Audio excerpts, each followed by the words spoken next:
Il dit, vous descendez l'escalier du palais, tout ça, et tout est rythmé.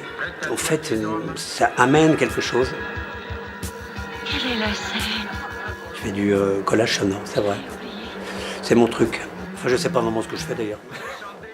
Je fais ce que je peux, quoi. Oh oui, l'escalier. Et en bas, la foule attend la princesse.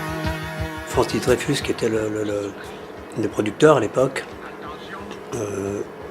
voulait qu'on le sorte, mais je voyais pas justement l'intérêt de sortir ce truc-là, parce que j'étais plutôt dans l'actualité d'albums originaux et plutôt avancé vers quelque chose de nouveau, quoi.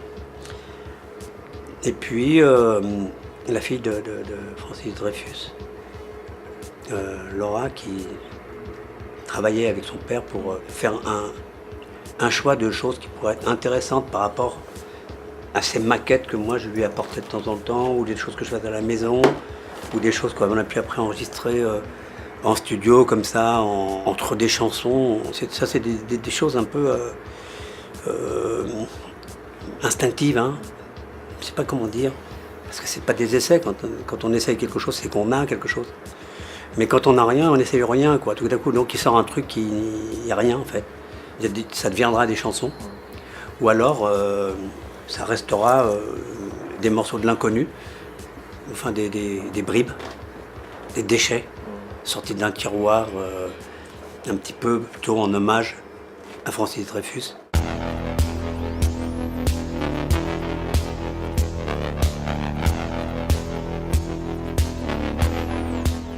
Avant d'être un chanteur, j'ai toujours été dans la technique.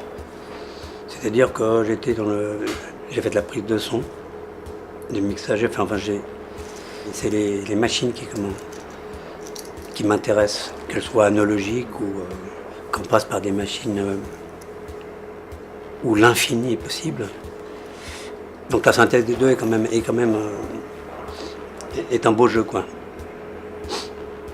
Donc le synthétiseur, c'est quelque chose qui est arrivé en 70, 71, le premier, quoi. J'ai eu la chance de partir sur une bonne machine, parce qu'il n'y en avait pas beaucoup à l'époque. Qui en fait est cette machine-là, qui est toujours la machine magique, quoi. Parce que j'avais vraiment trouvé une belle matière sonore à l'époque. C'est presque comme une palette, hein. Chaque petit bouton est comme une couleur, hein. Aujourd'hui, j'essaye des fois de retrouver ces espèces de nappes bizarres. Je peux pas y arriver, quoi, parce que la machine, il suffit pas d'appuyer sur un bouton, hein. Les gens pensent souvent que ça sort tout seul. C'est pour ça qu'on passe des semaines et des semaines.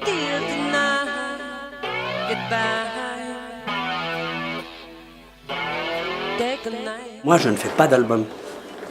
C'est les albums qui, à un moment, se dessinent et viennent à moi. Parce que comme je fais au quotidien tout le temps du son, bon, c'est vrai que je fais des pauses, hein, mais des pauses qui vont nourrir, qui vont déclencher des choses. On démarre toujours avec un son, un gimmick. C'est ce qui va donner dans la tête, qui va faire...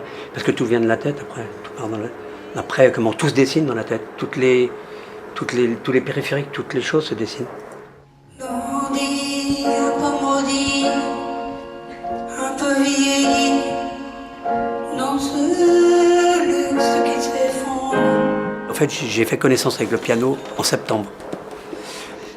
Donc, ce qui m'intéressait justement, c'est toutes mes failles, en évitant maintenant le plus possible de mettre trop de pain parce que c'est pas toujours joli. Donc, je me suis beaucoup amélioré depuis pour la suite.